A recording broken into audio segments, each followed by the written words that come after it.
Allez donc salut à tous, on se retrouve aujourd'hui pour un nouveau tutoriel sur la pratique du lighting avec Mental Ray sur une scène. Et donc nous là on va reprendre juste notre sabre laser qu'on avait modélisé. La première chose à faire, ça va être de ranger un petit peu notre scène, puisque notre scène, tous nos objets sont en morceaux. Et donc si je veux déplacer mon sabre laser dans ma scène, bah c'est compliqué, il faut tout déplacer à la main, c'est super chiant. Pour ça on va utiliser ce qu'on appelle des groupes. Les groupes dans Maya servent à ranger les objets, mais ont aussi eux un transform dans l'espace. Ça nous permet aussi de pouvoir déplacer tous les objets qui sont dans le groupe en une fois. Pour faire un groupe, on sélectionne tous les objets de notre scène et on fait un CTRL G. Ça nous crée un groupe dans notre outliner qu'on va pouvoir appeler sabre laser. Et dans ce groupe, on a tous nos meshs.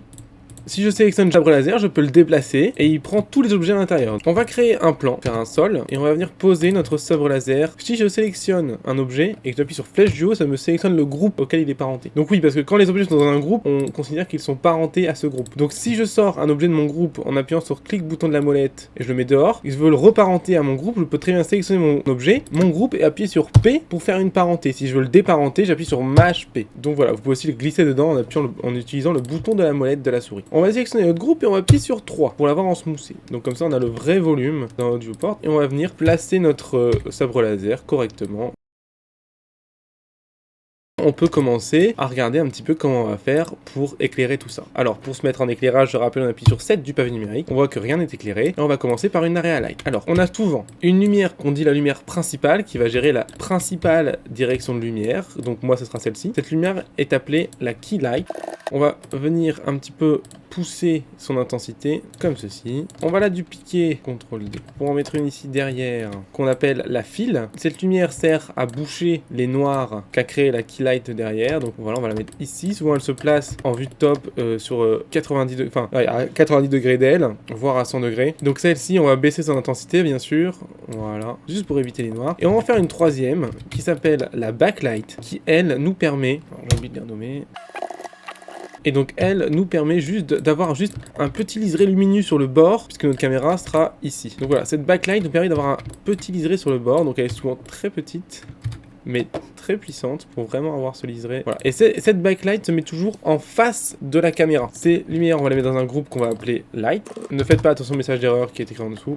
La file, on va l'agrandir un petit peu pour qu'elle ait des nombres beaucoup plus diffus sur notre sabre laser. On voit aussi que quand on agrandit une area light, l'intensité augmente. Donc parallèlement à ça, on va diminuer l'intensité. On va la mettre à 0,5, on va même 0,1. Alors attention, le cube ici ne pas se mousser. Et donc on va commencer à placer notre caméra. Donc pour créer une caméra dans Maya, on en parlera aussi quand on fera le théorique du render setting. On vient dans Create une caméra. Ici elle est là. Et en fait ce qui est bien c'est que je peux aller dans Panel, Perspective Caméra 1 et je peux venir la placer comme ça. Si je clique sur ce bouton ici, je vais pouvoir le ratio de mon rendu. Et voilà, je vais pouvoir venir placer ma caméra. Ma caméra étant placée, je peux revenir sur ma caméra de perspective. Donc ma caméra est placée, voyons ce qu'on a fait là. Pour moi, la directive, c'est celle-ci. Par contre, ici, j'ai dit que celle-là, c'était la file. Pour le coup, maintenant, vu ma caméra, celle-ci sera plutôt la back. Et celle-ci, la file. Ceci étant fait, on va prendre la file, et pas comme tout à l'heure, l'augmenter et diminuer son intensité. Et prendre la backlight, l'augmenter et diminuer par contre sa taille. C'est de ce liseré lumineux là que je parle. On va faire un rendu pour voir ce que ça donne. Donc voilà, l'éclairage de notre sabre laser. Alors on sent qu'on a des soucis de sample, donc on va sampler les ombres un petit peu. On sent aussi que notre sabre laser vole un petit peu, donc on va juste venir mettre le sol un peu plus haut comme ceci. On va prendre nos lumières, on va sampler les ombres. La key, c'est celle qu'on va le plus sampler puisque c'est elle qui a les ombres les plus violentes. Donc on va mettre à 10. Celle-ci, la file, elle a quelques ombres. On peut choisir des fois de ne pas lui en mettre des ombres, c'est pas un souci sur la file. Et par contre la backlight, c'est rare qu'elle mette de l'ombre, donc pour moi elle en mettra pas puisque c'est juste pour ce liseré lumineux. Donc on va gagner en temps de rendu déjà s'il n'y a pas d'ombre. Donc on a bien notre sabre laser qui est éclairé. On va juste regarder ce qui se passe du côté des ombres. Hop, de l'autre côté. Alors on va juste dans un temps cacher la back pour voir les ombres qui sont projetées sur le plan, parce que on ne les voyait pas. Ah oui, autant pour moi, j'ai mis redef limite à 0, il faut le mettre à 1, c'est erreur de ma part. Voilà les ombres de mon sabre laser. Donc encore un petit peu de sample à avoir, mais du coup ça devrait suffire. Si on se remet dans la position de caméra, alors quand on cache une lumière, elle n'est pas rendue. Voilà, alors je me trouve un peu loin, perso, moi. Hop. Ici pour sélectionner la caméra dans laquelle ma vue est. Voilà, et on va reprendre la backlight, que j'ai appelée file. erreur. Et vous allez que voir que les ombres vont disparaître dû à la luminance de la backlight, mais c'est pas un souci. On va changer ça. Voilà, ici on n'a plus d'ombre, on va changer ça. En fait, il faut savoir que dans Maya, on peut dire à certains objets de ne pas être illuminés par certaines lampes. Et là, pour le coup, la backlight, ce serait très utile. On va dire que notre plan n'est pas illuminé par cette lumière-ci. Donc notre plan ne subit pas la lumière de celle-ci. On sélectionne le plan, puis la lumière, et on va dans Lighting Shading, et on va ici dans Break Like Links.